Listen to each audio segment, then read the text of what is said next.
mboten damel bi niku damel iyam, Mbak. Mie ayam. Nun sewu pidhato teng pundi? Kula saking Tanggir Malu. Assalamualaikum Gus. Waalaikumsalam. Niki kula saestu ditunjuk kali panitia. Kayak moga. Pertanyaannya niku, bagaimana cara memupuk rasa cinta tanah air di era milenial sekarang ini? Terima kasih. Gampang mawon, Bu. Satu, hari ini begitu senengnya orang itu mengidolakan orang-orang umpamanya ya. Kenapa kita tidak bangga kalau kita hari ini cinta tanah air? Tidak bangga dengan menggunakan produk-produk sendiri, menghargai kearifan lokal, bangga menggunakan produk lokal. Makanya kenapa? Walaupun saya ngaji di Belanda di Denmark, tetap menggunakan belangkon. Karena saya bangga dengan produk lokal, tetap menggunakan belangkon. Okay. Saya minus 5 derajat, saya masih menggunakan belangkon. Dia tetap kagemen. Ya mungkin Pak. Ayo, artinya saya terbangga dengan produk lokal. Cinta dengan produk lokal. Cinta dengan produk lokal. Sekarang mau saya Bu, kita sering banget kemarin pembukaan Piala Dunia. Yang diingat-ingat dari pembukaan itu siapa Pak? Artis Korea, gara-gara nyanyi lagu theme song Piala Dunia. Namanya siapa Bu? Loh, langsung apa? Siapa jadi? Jumbo. Nah itu kok. Artinya apa? Kita nggak bangga dengan produk lokal. Kemudian, kalau hari ini kita mencintai tanah air, tolong jangan pernah membuat ujaran kebencian dalam hal apapun, terutama kepada para pemimpin.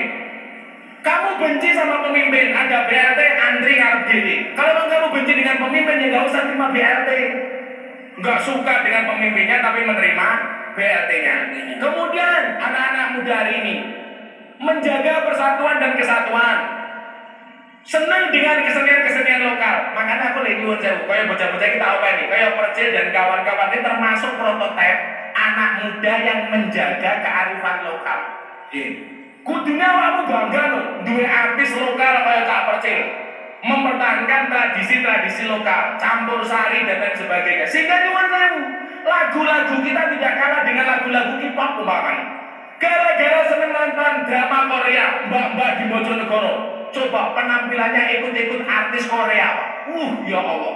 Lah artis Korea nganggo singlet, nganggo yukensi pantas putih-putih mulus-mulus. Lah cah Bojonegoro, ya Allah. Goyane seneng karo artis Korea, pengen rabi karo artis Korea. Ingat kamu hanya korban drama tak kandani. Mungkin itu Bu ya, mencintai produk-produk tanah air, mencintai kearifan lokal, tidak usah membuat ujaran-ujaran kebencian. Itu cara memupuk rasa cinta air, aktif cinta tanah air anak muda hari ini. Tepuk tangan untuk Bu Hernia. Iya, makasih Bu. Ya, terima kasih. Silakan Bu. Pakai duit di sini. Saya Bu. Berikutnya. Makanya sama diomongin BLT, tenang aja Bu, tenang. Mau Bu pakai duit. Ayo pertanyaan selanjutnya. Panitia mana? Kami sinten. Aulia Istizari Nadifah. Saking Ngampal Sumberjo. Oh Sumberjo. Dari panggilannya Mbak siapa tadi? Jari. Dari Stai Atamir Bojonegoro. Oh iya. Saya ngepoi berarti koncone mesti. Iya Mas. Ya paling jadi saya kesel lah. Iya lah. Mohon maaf Adik, mau bertanya ya. Sekarang apa nanti? Sekarang ya? Saat ini. Oke, Nanti yang jawab Mas Percil ya. Bismillah, saya mau bertanya, bagaimana cara menguatkan pendidikan modernisasi beragama di era dinamika kebangsaan yang saat ini? Bagaimana apa? Menguatkan pendidikan moderasi beragama dalam dinamika kebangsaan pada saat ini. Kamu tahu moderasi agama itu apa? Moderasi beragama adalah di mana kita beragama dengan berpikir moderat. Berpikir moderat itu contohnya seperti apa biar yang lain tahu?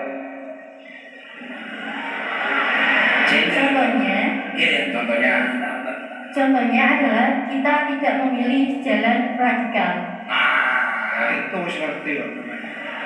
Ibu cantik. Ya surat itu Jadi begini, kamu tahu baca surat Al-Baqarah, ayat surat Al-Baqarah itu berapa ayat totalnya? 286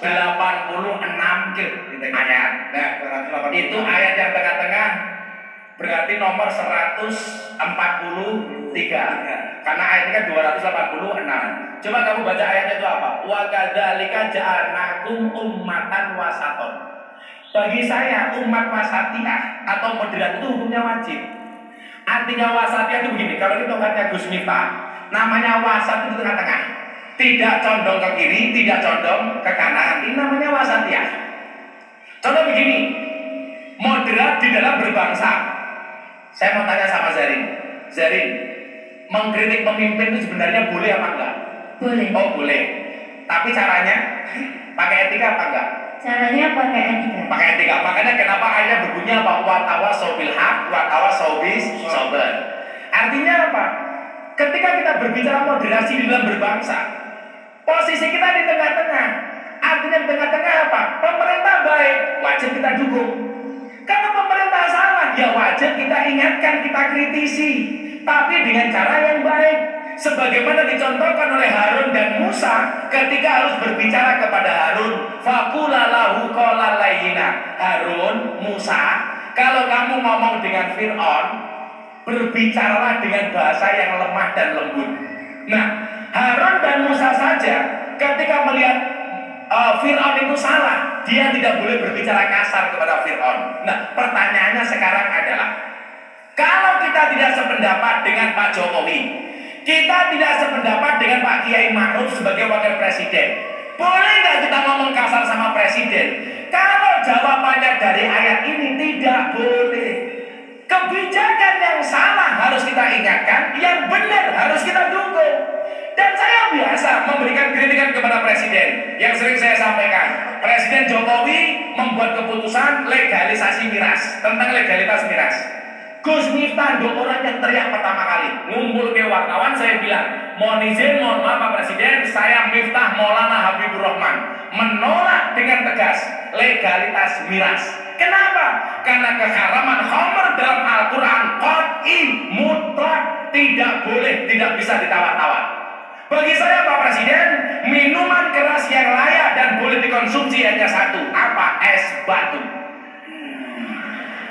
Malamnya Pak Praktik, Menseknek telepon saya, Gus Miftah, Presiden berkenan membatalkan legalitas miras. Besok harinya sama Presiden Jokowi langsung dicabut. Itu artinya apa? Presiden mendengarkan kritikan rakyat selama dilakukan dengan cara yang baik. Itulah moderat. Maka saya bilang, pintu masuk radikalisme itu apa?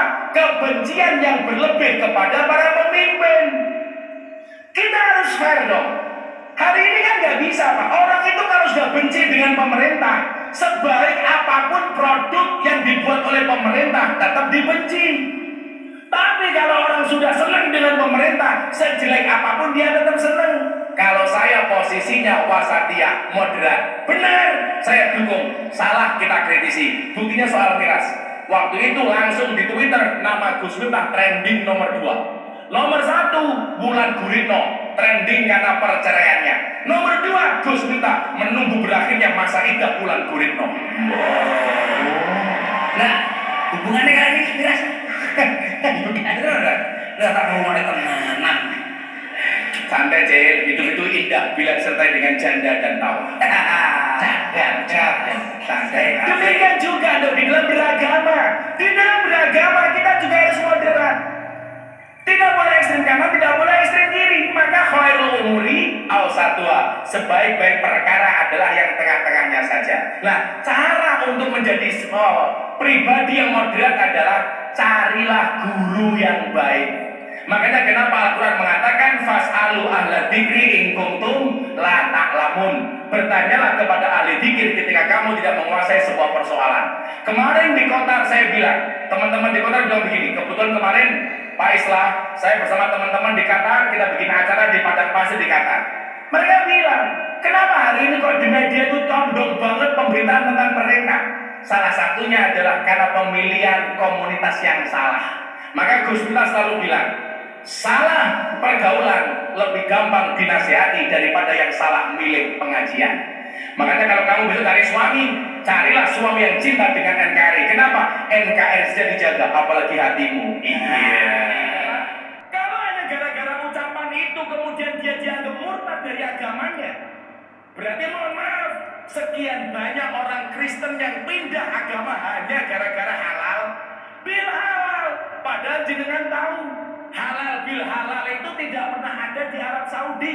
Itu bahasa Arab yang tidak ada di Arab Saudi. Coba Anda lihat Mas, nggak ada ucapan kamu ketemu orang Arab mengatakan halal bil halal. Orang Pak, itu bahasa Jawa yang diarabkan atau bahasa Arab yang dijawakan. Ayat apa yang kemudian mendukung kita semuanya untuk berani mengucapkan selamat Natal? Walaupun mohon maaf, ayat ini banyak orang beda tafsir. Dan perbedaan dalam penafsiran itu satu hal yang biasa-biasa saja. Contoh ya, ini kita Bapak Ibu melihat di panggung yang sama. Yang dilihat tontonannya sama, tuntunannya sama. Melihat Cak Percil, melihat Hengki, melihat Kuntet. 3 orang yang kemudian melihat mereka, ini pasti ketika ditanya, apa komentarmu tentang mereka bertiga? Ada orang yang akan lebih fokus komentari Percil, akan ada orang yang fokus komentari Hengki, akan ada orang yang fokus komentari Kuntet. Padahal mohon maaf, objeknya sama, akan melahirkan cara pandang yang demikian juga ketika kita berbicara ayat, Bu. Saya sering bilang, kalau kemudian saya naik panggung, gak usah bertiga deh. Objeknya hanya Gus Miftah toh. Ibu-ibu dari sana lihat Gus Miftah. Maka mereka ketika ditanya, apa pendapatmu tentang Gus Miftah? Maka mereka akan mengeluarkan pendapat yang berbeda-beda. Sampai ibu-ibu dari sana akan lebih fokus kepada tongkatnya Gus Miftah. Ibu-ibu yang di tengah fokus kepada kacamatanya Gus Miftah. Terutama ibu-ibu yang jilbabnya pink. Ini objeknya sama, ibu-ibu yang jilbabnya hijau. Mohon maaf, dia tidak melihat kacamata, dia tidak melihat tongkat, yang dilihat apa? Katoke Gus Miftah. Objeknya sama, ketika berangkat dari cara pandang yang berbeda, maka akan melahirkan tafsir yang berbeda. Nah, orang-orang kayak saya yang kemudian fokus dengan kawan-kawan non-Islam, bahkan berani mengucapkan selamat Natal, itu dasarnya apa? Surat Maryam ayat 33, di mana ayat itu kemudian Allah mengatakan dalam Maryam ayat 33, wassalamu alayya yauma wulidtu wa yauma amutu wa yauma ub'atsu hayya. Apa kata Allah? Dan keselamatan semoga dilimpahkan kepadaku, kata Isa. Pada hari aku dilahirkan, pada hari aku meninggal, dan pada hari aku dibangkitkan hidup kembali. Ini oleh Profesor Dr. Quraisy Shihab. Kebetulan Pak Islah Basrawi, saya sama Pak Quraisy Shihab ini sama-sama prof. Kalau Quraisy Shihab profesor, Gus Miftah provokator. Beliau menjadikan ayat ini sebagai dasar untuk berani mengucapkan selamat Natal. Mungkin saja pemahaman kita yang berbeda dengan kawan-kawan Kristiani. Di mana perbedaannya? Umat Islam menganggap Isa sebagai nabi dan rasul, sementara bagi orang Kristiani lebih dari itu. Nah, saya meyakini mengucapkan selamat Natal itu tidak akan berpengaruh kepada akidah kita, manakala kita sebagai orang Islam memahami Nabi Isa itu sebagai Nabi dan Rasul. Kalau kemudian orang Kristen, mohon maaf, menafsirkan Nabi Isa lebih dari itu, ya urusane dewe. Orang urusane karo cangkemmu, wong cangkeme dewe. Dia merupakan pendeta muda di gereja Bethel Indonesia, yang saat itu membuat gereja di Jakarta Utara. Jemaat gereja disurvei, Pak. Kita mengundang tokoh Islam yang ada di Indonesia. Tolong jemaat gereja tulis siapa tokoh Islam yang mau kita undang. Jawabannya apa? 100% jemaat gereja Gus Miftah untuk hadir di acara itu. Maka saya datang. Kenapa? Karena bagi saya sudah biasa. Maka kemudian yang terjadi apa? Dengan pikiran-pikiran yang sempit, mereka mengatakan Miftah itu kafir. Alasannya apa? Karena masuk ke dalam rumah ibadah orang lain. Maka kemudian saya jawab, kalau tolak ukur seseorang itu dianggap kafir gara-gara masuk tempat ibadah agama orang lain, berarti mayoritas orang Indonesia itu kafir. Kenapa? Karena biasa masuk Candi Borobudur dan Prambanan. Bukankah Borobudur dan Prambanan itu tempat ibadah orang non-Islam? Berarti Bapak Ibu yang masuk Candi Borobudur, otomatis Anda menjadi orang Hindu dan Buddha. Ini tidak bisa diterima. Maka ketika, mohon maaf Pak Kapolres, ketika saya masuk keluar dari gereja dikatakan Miftah kafir. Wartawan TV kumpul di rumah saya Jakarta. Bagaimana pendapat Gus Miftah? Tidak masalah. Terus gampang syahadat lagi. Orang kafir 70 tahun membaca la ilaha illallah sekali, itu terbakar kekafirannya. Maka kemudian saya nggak takut ketika ketemu orang non-Islam, ketika saya ketemu pendeta, kemudian saya dibilang kafir. Inilah Bapak Ibu yang membedakan dakwahnya orang hari ini dengan dakwahnya Wali Songo. Kalau Wali Songo dakwahnya itu mengislamkan orang kafir, hari ini banyak dai yang mengkafirkan orang Islam. Makanya kemudian gak asik. Coba begini, pohon Natal di Indonesia diharam-haramkan Pak bagi orang Islam. Anda tahu, di Dubai dan Abu Dhabi justru emalnya orang Islam membuat pohon Natal terbesar sedunia, sampai ukuran sekian puluh meter. Itu yang membuat siapa? Orang Abu Dhabi dan orang Dubai.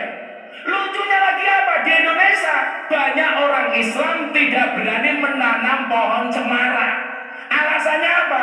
Cemara itu lambang Natal. Maka kalau orang Islam nanam cemara, dia menjadi kafir. Pertanyaan saya, sejak kapan pohon punya agama? Saya itu pernah, Pak Islam, nanam pohon palem di atas masjid saya. Kan palem itu kan bagus. Tak kasih pot, tak tanam di atas masjid. Langsung saya ditanya, Pak, Anda itu pohon palem itu pohonnya orang Katolik karena ada hari Palma. Aku kira batin kan. Kok saya kini ke Indonesia, uwet kok duwe agama. Palem karo cemoro Kristen. Coba saya kemarin dari Belanda, dari Brussels, dari Paris. Saya mampir pernah ke Swiss Montiglis, minus 20 derajat. Pertanyaannya begini, kenapa orang Kristen menjadikan pohon cemara sebagai lambang Natal, Pak? Jawabannya sederhana, karena di musim gugur dan musim dingin, pohon yang mampu bertahan itu adalah pohon cemara. Dan gak ada hubungannya sebenarnya pohon cemara dengan orang Kristen. Kebetulan saja pohon cemara dijadikan lambang Natal. Niki sadar kita terus ke sama pertanyaan di Instagram dulu.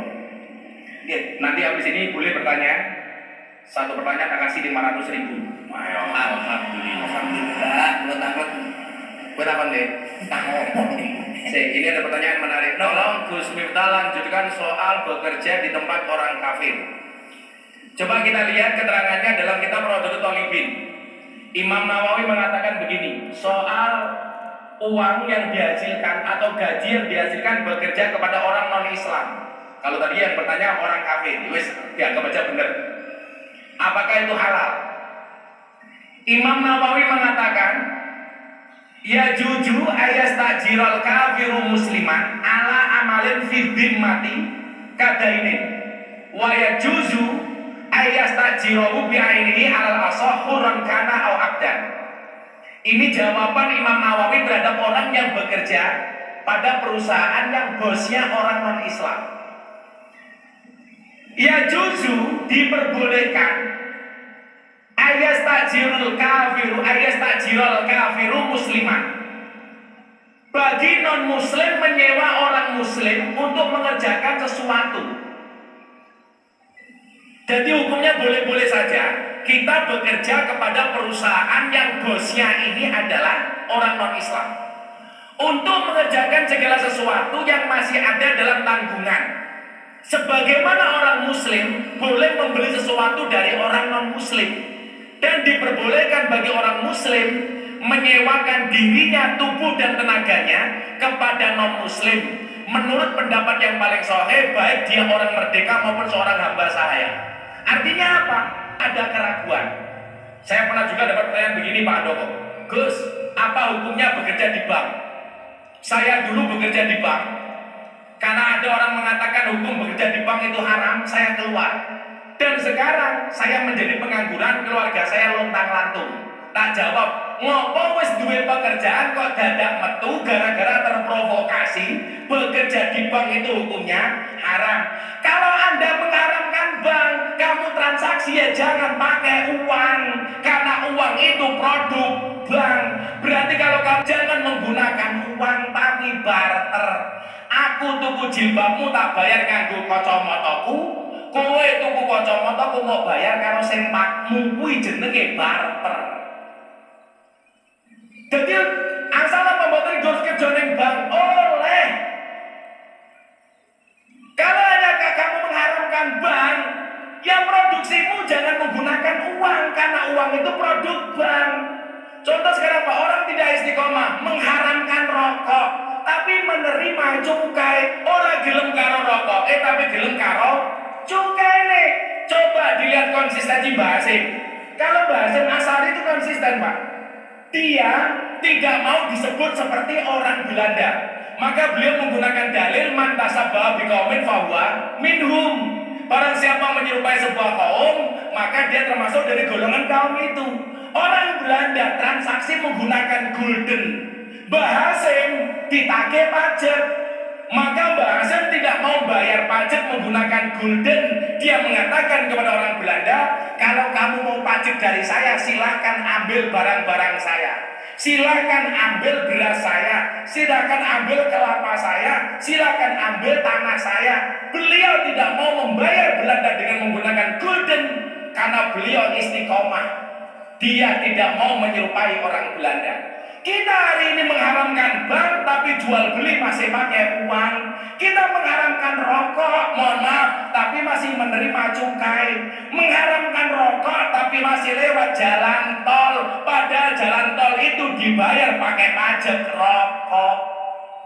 Berarti apa? Anda tidak konsisten. Tidak konsisten bahasa agama itu apa Bu? Tidak istiqomah. Dan percil, istiqomah itu pasti berat. Karena kalau ringan namanya istilah. Rombongan tadi-tadi yang Gitu, lucu-lucu. Cil. buku PKK ya, nggak jamu. Apa pertanyaannya Bu Ulfi? Mbok. Ya mbok iki lho. Maju. Biar lagi kalau ada petanggalan keker kadung maju dan takon. Ya lo gendut bae. Ulfi, ndak melok-melok. Pertanyaannya apa, Bu? Bagaimana cara kita menanggapi isu-isu yang beredar mengenai nasionalisme Coba. yang negatif? Contohnya Nyemate lah tekan. Bagaimana? Bahasa Jawa. Contohnya apa? Contohnya. Bahasa Jawa. Nah itu, Lho kuwi apa? Lagi ngopo kok? Ya saya di Jawa. Ngopo tapi? wis piye takone aku kok tak takone ora wetan. Ayo. Aku ki lagi ya. Lah piye to lali? Oh, ayo maju. Piye to? Piye to terus? Cok ini. Iki bagian gede aku. Enda-enda ya ndak konsisten. Iya. Iya. Bagi. Kamu nanya. Kamu bertanya-tanya. Aku yang ngono Cil. Sesuk nang alam kubur, kan parane kan akhir. Gini, tawani man buka. Langsung aja kamu nanya. Kamu bertanya-tanya. Ya kok tidak semua orang malaikat. Langsung malaikatnya jawab. Wow. Oke, apa? Kenapa pertanyaan? Bang Ulfi, mundur dikit. Mundur. Jeleknya kelewatan. Iya. Kenapa takut Apa tadi pertanyaannya apa? Bagaimana cara kita menanggapi isu-isu yang yang Melamar. melalui tersebut Tamakan. Gue tak kalau salah tak keket. Apa?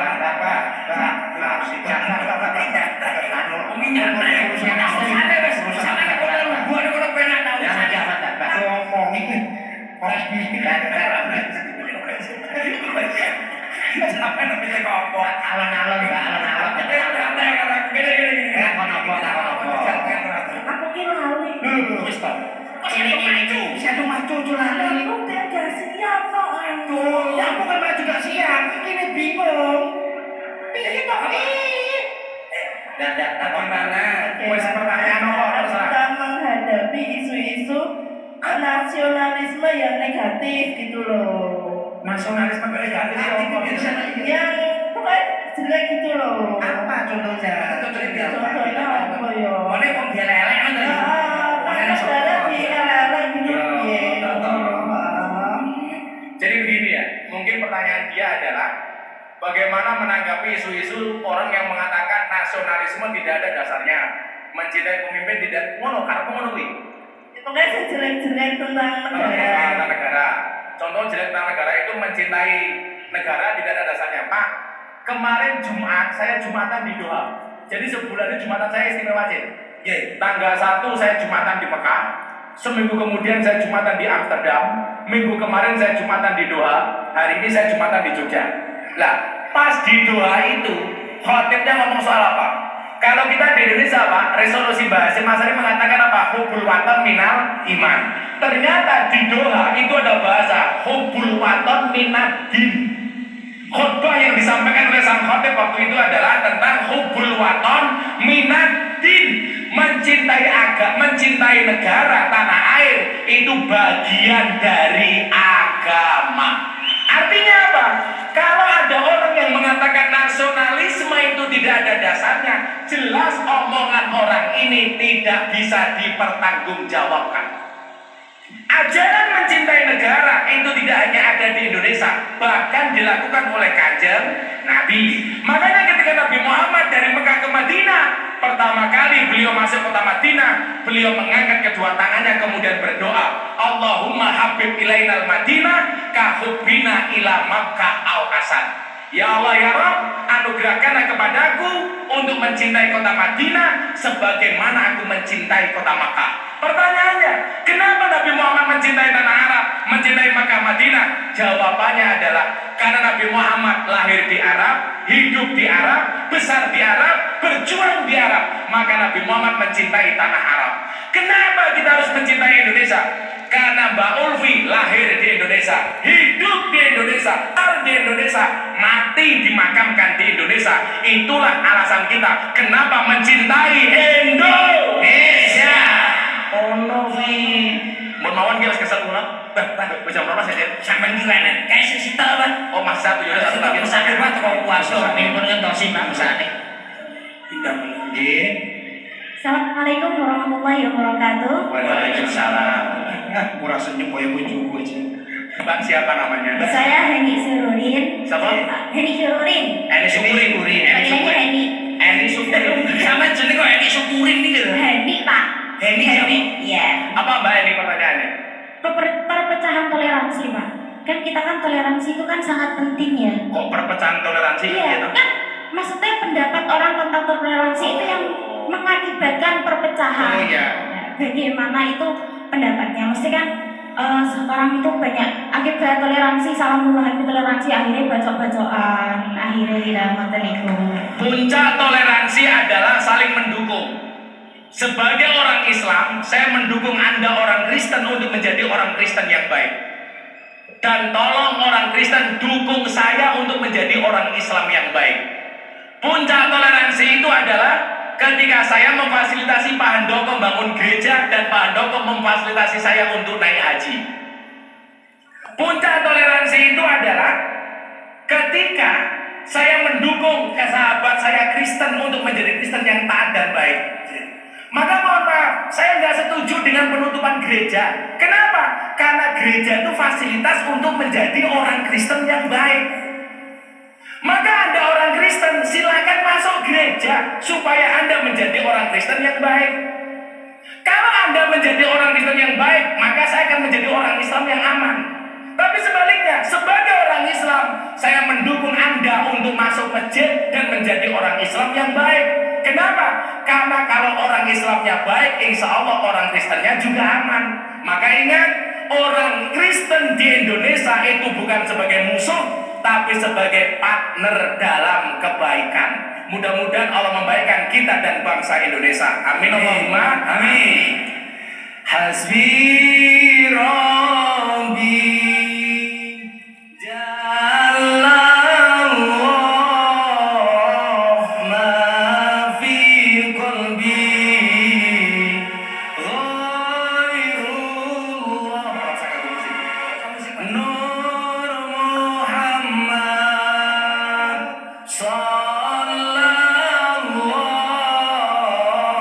la ilaha illallah. Hasbi Rabbi Jalallah ma fi qalbi ghairullah. Nur Muhammad sallallahu la ilaha illallah. Hasbi Rabbi Jalallah ma fi qalbi ghairullah. Nur Muhammad sallallahu la ilaha illallah. Bismillahirrahmanirrahim. Allahumma shalli ala sayyidina Muhammad wa ala ali sayyidina Muhammad walhamdulillahi rabbil alamin. Allahumma rzuqna bi istiqamah. Allahumma rzuqna bi ziyadatil ilmi wal rizqi wal ibadah. Allahumma rzuqna ziyaratal Makkah wal Madinah. Allahumma rzuqna dzurriyyatan thayyibah. Allahumma rzuqna ahlan sakinatan mawaddatan warahmah. Allahumma rzuqna bi alfi quwwah. Allahumma rzuqna bi alfi barakah. Allahumma rzuqna bi alfi karamah. Allahumma rzuqna min ahli sunnah wal jamaah. Allahumma rzuqna bi husnil khatimah wa na'udzubika min su'il khatimah wa adkhilna jannata mal abrar ya aziz ya ghafar ya rabbal alamin. Ya Allah ya Rabb, siapapun yang hadir malam hari ini dalam keadaan sakit, Engkau angkat semua penyakitnya ya Allah.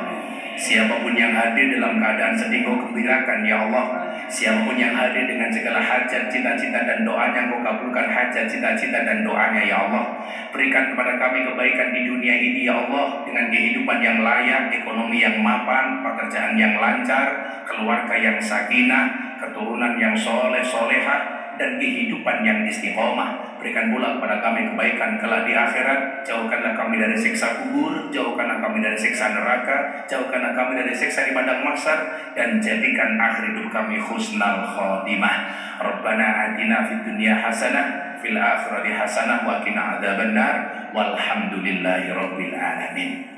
Matur nuwun sedaya rawuh. Terima kasih Pak Kapolres, Pak Dandim, terima kasih Pak Andoko Real Food. Assalamualaikum warahmatullahi wabarakatuh.